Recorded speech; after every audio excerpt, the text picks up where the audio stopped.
네, 주택을 살 때 이 중요한 변수가 바로 취득세죠. 그런데 1주택자들에 대해서 해주는 특별한 이 감면 규정들이 있다 그래요. 오늘 그 얘기들을 한번 정리해 볼까 합니다. 오늘 국민은행 세무전문위원 이호용님 나오셨습니다. 안녕하세요. 네, 안녕하십니까? 네, 오랜만에 나오셨네요. 네, 반갑습니다. 지금 취득세율이 얼마예요? 네, 지금 1주택 취득하는 경우에 6억 원 이하의 경우에는 1%고요. 9억 원을 초과하는 경우에는 3%입니다. 네. 그리고 6억에서 9억 사이는 이 금액에 비례해서 1%와 3% 사이가 적용됩니다. 다주택자들은 어떻게 되는 거죠? 지금 다주택자에 대한 중과세 제도가 네. 아직 살아 있습니다. 이 이제 정부 쪽에서는 이 중과 제도를 없애겠다고 했는데 아직 법안 통과가 되지 않고 네. 있는 그런 상황입니다. 예. 그런데 이 1주택자들에 대해서는 좀 취득세를 지금 네. 말씀하신 것보다 훨씬 감면해주는 제도가 여러 가지가 있다고 하던데 네, 맞습니다. 실제 그렇습니까? 우선 이제 혜택이 가장 큰 이 출산 양육 주택에 대해서 말씀을 드려보겠습니다. 네. 요거는 아직 시행된 건 아니고 법은 통과된 겁니까 그러면? 아닙니다. 국회에서 보통 연말에 한꺼번에 통과되니까. 네, 네. 예. 그런데 뭐 논란이 되거나 이런 지점은 없어서 네. 통과될 가능성이 매우 높다고 보셔도 네, 될 것 네. 같습니다. 이 출산 양육 주택은 말 그대로 뭐 출산하거나 자녀를 키울 때 필요한 집 이걸 살 때 취득세를 깎아준다 이런 내용인데요. 네.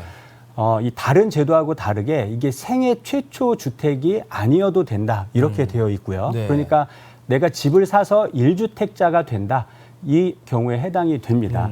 그리고 다른 조건은 출산을 내년 1월 1일부터 내후년 그러니까 24년 1월 1일부터 25년 12월 31일 사이에 자녀를 출산하는 이 가정이 대상이 됩니다. 그렇군요. 그러면 네. 내년 초에 뭐 집을 사서 취득세를 감면을 못 받았는데 그 후에 애를 낳으면 네. 소급해서 환급도 받는 겁니까? 그것도 가능할 수는 있습니다. 네. 왜냐하면은 이 출산일 전 1년, 출산 후 5년 안에 취득해야 된다는 조건이 있거든요. 네. 그러면 아마 이 얘기를 들으시면 야, 그러면 올해 사고 내년에 애를 낳아도 되겠구나 이렇게 생각하실 수가 있는데 네.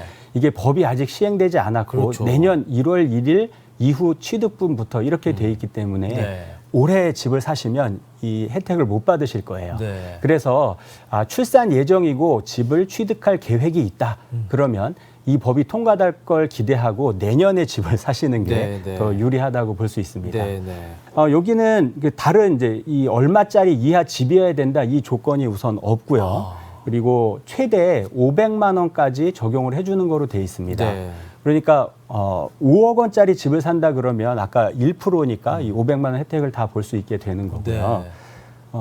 그리고 소득 조건이 없기 때문에 소득이 좀 여유로운 가족도 이 해당이 되고요. 네. 또 하나는 유상으로 취득해야 된다 이런 제한도 없습니다. 그래서 뭐 이제 여유 있는 집이라면 증여. 부모님이 증여해줘도 이 조건에 맞을 수 있는 거죠. 그렇군요. 네. 출산 계획이 있다 그러면 그때 내년에 뭐 증여를 받는 것도 취득세는 뭐 100% 감면이니까요. 500만 원 네. 한도로. 그렇죠. 아마 출산 예정일이 올해 연말쯤이신 분들은 약간 네. 억울하실 수 있어요. 그러네요. 네. 그 마음대로 되는 게 아니잖아요. 그럼요. 네, 네. 그리고 이제 두 번째는 경기도에 있는 주거 취약 계층을 위한 이 지원 제도가 있습니다. 네. 이거는 올해 10월 11일부터 시행된 제도입니다.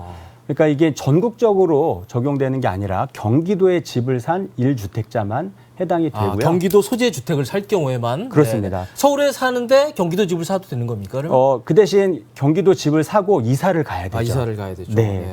근데 이거는 이제 그냥 1주택이 아니고 생애 최초 취득 주택이어야 되는 그런 조건이 있고요. 네. 그리고 이 자녀가 한 명 이상 있어야 된다는 조건이 있습니다. 그리고 주택 가격은 4억 원 이하라는 단서가 또 있습니다. 네. 이게 이제 실수요자에 해당된다면 이 조건을 맞추는 게 뭐 크게 어렵지는 않을 수도 있는데 이게 기존의 생애 최초 주택에 대한 감면보다 좀 더 유리한 점은 감면 한도가 400만 원까지 된다는 점이거든요. 네. 그래서 이 경기도에 주택을 취득하셨거나 할 계획이 있으신 분들은 이 조건에 맞는지 한번 따져보실 필요가 있는 거죠. 좋네요. 네. 그리고 이제 생애 최초 주택 저희도 네. 한번 그때 나오셔서 설명해 주셨는데 그렇죠. 다시 한번 설명해 주십시오. 예. 네네. 이 생애 최초 취득 주택에 대한 이 감면이 조건이 대폭 완화돼서 올해 3월 14일에 시행됐습니다. 네. 그런데 여기서 이제 가장 주목할 만한 점은 주택 가격이 12억 원 이하이기만 하면 된다는 거고요. 그 대신 이제 택은 200만 원 한도예요. 그러니까 취득세를 200만 원까지만 깎아준다는 거거든요. 네. 그리고 또 하나 기억할 점은 시행은 올해 3월 14일에 됐지만 이게 작년 6월 21일에 정부가 발표한 내용대로 된 거기 때문에 소급해서 적용이 됩니다. 네. 그래서 작년 6월 21일 이후에 사셨어도 이 소급해서 혜택을 받을 수 있다. 이걸 유념하시면 좋을 것 같습니다. 네. 그리고 이 제도가 지금 2025년 12월 31일까지네요. 네. 네. 보통 이제 조세 특례가 시행될 때는 언제 끝난다 이게 같이 나오게 되는데요. 그죠. 이게 이제 필요하다고 생각되면 마감되기 전에 또 네. 연장되기도 하니까 관심 있게 보시면 좋을 것 같네요. 네, 그렇군요. 자, 저희가 지금까지 세 가지 제도를 설명을 드렸는데 한 가지만 해당된다 그러면 뭐 고민이 없을 텐데 네. 뭐 경우에 따라서는 세 가지 다 되는 경우도 있을 것 같아요. 그렇죠. 뭐가 유리합니까? 네, 우선 가장 유리한 거는 이 출산 양육주택입니다. 왜냐하면 이 출산 양육주택의 한도는 500만 원이고 주거 취약가족 그 경기도에 해당되는 그거는 400만 원. 네.